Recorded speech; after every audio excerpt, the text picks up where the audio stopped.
Sahabatku fillah, dunia ini adalah tempat memupuk semua amal soleh. Dunia ini adalah tempat yang akan kita tinggalkan, sebab semua kita akan wafat, sebab semua kita akan meninggalkan dunia ini. Dan dunia ini adalah tempat memupuk ketakwaan dan keimanan kepada Allah Subhanahu wa ta'ala. Maka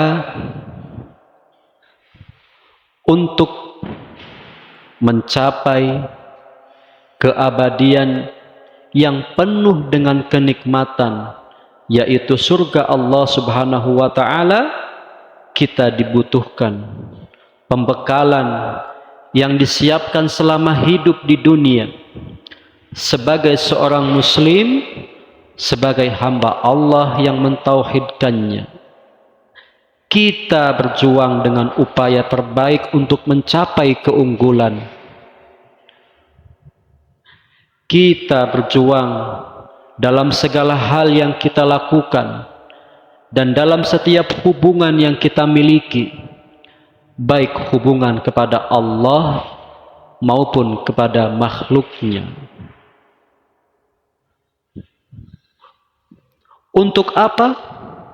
Untuk mendapatkan penghargaan yang paling tinggi, yaitu ridho Allah dan surganya Allah Subhanahu wa ta'ala. Maka sahabatku fillah, jangan kita gadaikan kenikmatan yang sesaat ini. Jangan kita gadaikan kenikmatan yang fana ini dengan kenikmatan yang hakiki, dengan kenikmatan yang abadi, dengan kenikmatan yang tidak ada ujungnya, yaitu surga Allah Subhanahu wa ta'ala. Allah Subhanahu wa ta'ala berfirman dalam surah Ali Imran, bersegeralah menuju ampunan dari Tuhanmu dan surga yang luasnya seperti langit dan bumi yang disediakan bagi orang-orang yang bertakwa. Surga disediakan untuk siapa, wahai sahabatku? Lil muttaqin. Ada sebuah kisah yang sangat menarik, di mana Nabi menyampaikan kisah ini sampai gigi beliau nampak, gigi geraham beliau nampak. Betapa senang, betapa bahagianya Nabi menyampaikan kisah ini. Kenapa Nabi begitu bahagia? Sebab kasih sayang Allah itu maha luas, ampunan Allah itu maha luas, dan surganya Allah itu maha luas. Kisah ini disampaikan oleh Imam Syamsuddin Al-Qurtubi dalam kitab At-Tadhkirah.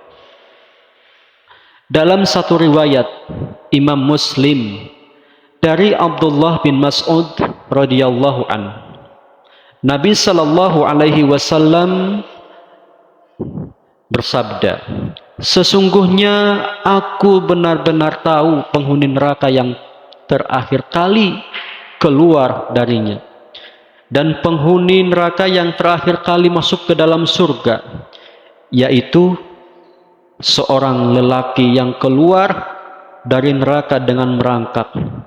Maka Allah Ta'ala berkata, pergilah dan masuk ke surga.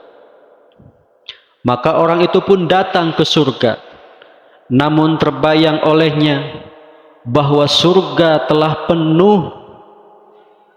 Dia berkata, ya Tuhanku, hamba dapati surga telah penuh. Maka Allah berkata kepadanya, pergilah dan masuk ke surga. Maka dia pun datang lagi ke surga. Namun terbayang lagi olehnya bahwa surga telah penuh. Maka dia balik lagi seraya berkata kepada Allah, "Ya Tuhanku, hamba dapati surga telah penuh." Maka sekali lagi Allah berkata, "Pergilah dan masuk ke dalam surga. Sesungguhnya kamu akan memperoleh seperti dunia dan 10 kali lipatnya." Atau sesungguhnya kamu akan memperoleh 10 kali lipat dunia. Subhanallah, Masya Allah. Ikhwah, bayangkan surga yang paling rendah itu lebih baik dibandingkan dengan 10 kali lipat dunia. Bayangkan, kita memiliki rumah yang bagus saja sudah senang. Kita memiliki anak-anak yang soleh saja anak-anak yang soleh sudah senang. Kita memiliki harta, tanah sudah senang. Apalagi kita dikasih lebih baik dibandingkan dengan 10 kali lipat dunia. Maka orang itu pun berkata, "Ya Allah, apakah engkau mengejekku? Atau engkau menertawakan hamba padahal engkau adalah yang maharaja?" Abdullah bin Mas'ud mengatakan, melihat Nabi Shallallahu Alaihi Wasallam sambil tertawa sampai nampak gigi gerahamnya. Senang Nabi menyampaikan kisah ini. Nabi mengatakan mengenai orang itu, dikatakan, itulah ahli surga yang paling rendah. Bayangkan, surga paling rendah lebih baik dibandingkan dengan 10 kali lipat dunia. Bayangkan, surga itu tidak bisa kita bayangkan kenikmatannya. Dalam riwayat lain, Ibnu Mas'ud mengatakan, mengapa Rasulullah Shallallahu Alaihi Wasallam tertawa? Kemudian beliau menjawab, sebab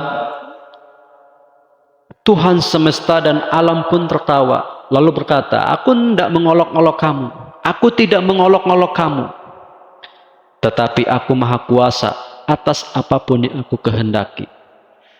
Imam Syamsuddin Al-Qurtubi mengatakan hadis tentang orang terakhir kali yang keluar dari neraka dan terakhir kali masuk ke dalam surga diriwayatkan oleh Imam Muslim dari Abdullah bin Mas'ud. Ini adalah hadis sahih. Maka sahabatku, jangan sia-siakan hidup yang penuh fana ini, hidup yang sesaat ini.